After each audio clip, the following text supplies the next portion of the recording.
তো এখানে আওয়ামী লীগ এবং জাতীয় পার্টি খুবই ইনফ্লুয়েন্সিয়াল হয়ে উঠেছে এখন এই মুহূর্তে, এবং গত 6 মাস বলেন, গত 3 মাস বলেন, কোনো রাজনৈতিক দল আর বিচারের কথা জোরে করে বলে না, যেন তাদের বিচার চাওয়ার আকাঙ্ক্ষা মরে গেছে।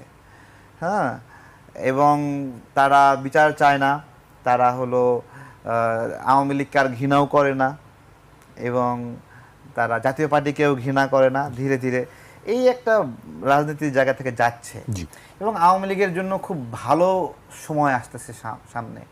হ্যাঁ, সামনে আসছে, এবং আপনি দেখেন কোনো দল প্রকাশ্যে আর বলবে না আওয়ামী লীগের জন্য ভালো সময় আসছে। কিভাবে, কেন? আমি বলছি আপনাকে যে আওয়ামী লীগের ভোটটা তো চাই, জাতীয় পার্টিতে ভোট চাই, তাহলে কোনো দল যদি প্রকাশ্যে এইটা বলে যে আমরা আওয়ামী লীগকে নির্বাচনে চাই না, ঠিক আছে, বা জাতীয় পার্টিকে নির্বাচনে চাই না, আগে তালে বেতালে রাগে ক্ষোভে অনেকে বলছে, কিন্তু সামনে কোনো দল এটা বলবে না যে আমি আওয়ামী লীগকে নির্বাচনে চাই না, কেউ বলবে না।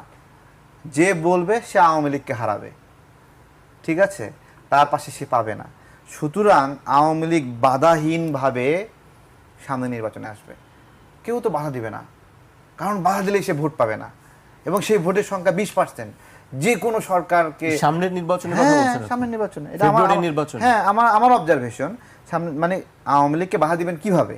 যদি কেউ বাধা দেয়, আপত্তি দেয়, যদি এরকম হয় যে বিএনপি আপত্তি দিচ্ছে না, জাতীয় পার্টি মানে জামাত আপত্তি দিচ্ছে না, এনসিপিও আপত্তি দিচ্ছে না, তাহলে এই সকল আপত্তি তো সবারই আছে, আমরা দেখছি বক্তব্য তো আছে সবারই। যে বললাম না, তালে বেতালে দিয়ে ফেলেছে, রাগ ক্ষোভে দিয়ে ফেলেছে, জিত থেকে দিয়ে ফেলেছে, কিন্তু সামনে দেবে না কেন?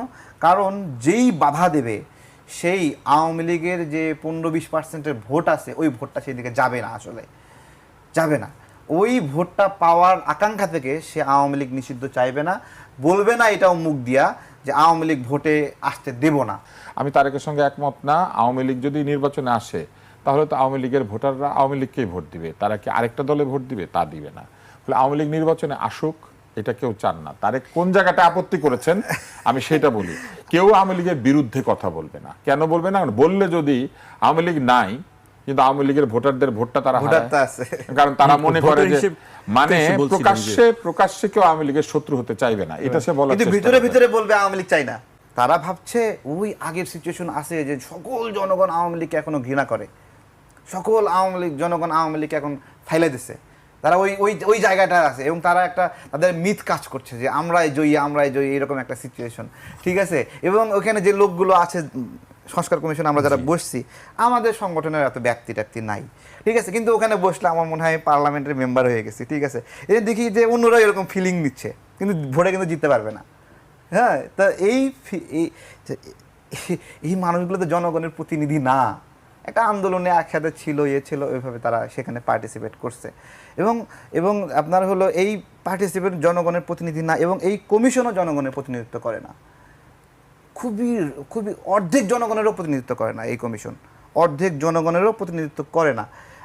আমি আপনাকে বলছি যে এখানে ইসলামী আন্দোলন বাংলাদেশ আছে, ইসলামী আন্দোলন বাংলাদেশ কোনোদিন একটা এমপি হয়নি, বাট ধর্মমন্ত্রী বানায় দিছে তাদের।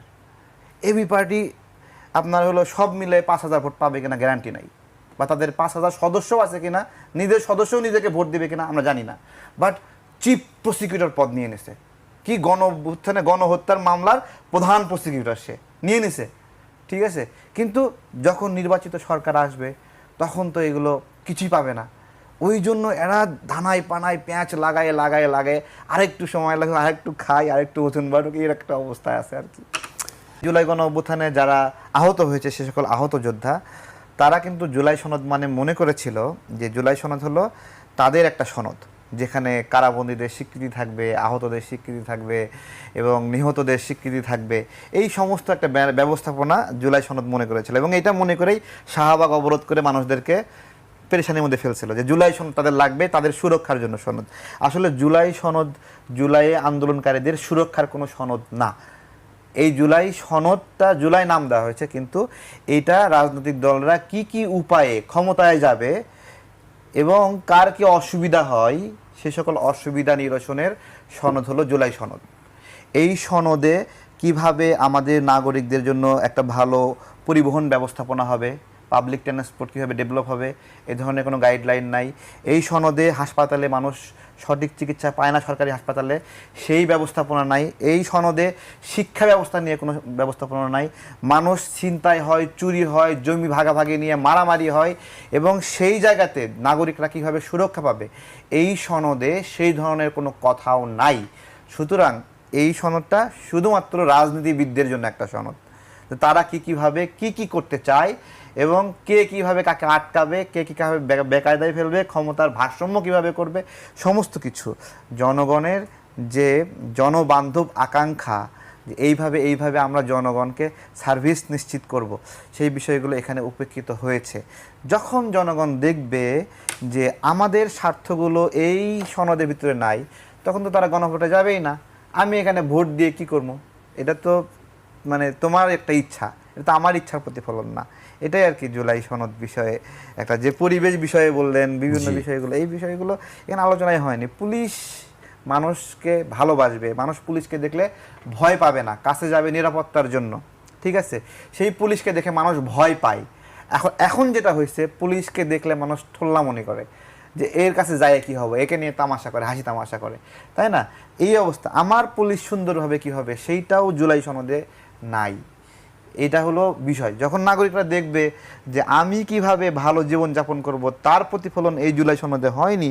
শুধুমাত্র পিআর হবে কি পিআর হবে না, ঠিক আছে, রাষ্ট্রপতি কেমনে নির্বাচিত হবে, হ্যাঁ, তারপরে সরকারি দল থেকে যদি আপনার হলো ওই যে কি বলে স্পিকার হয়, তাহলে ডিপুটি স্পিকার বিরোধী দল থেকে হতে হবে।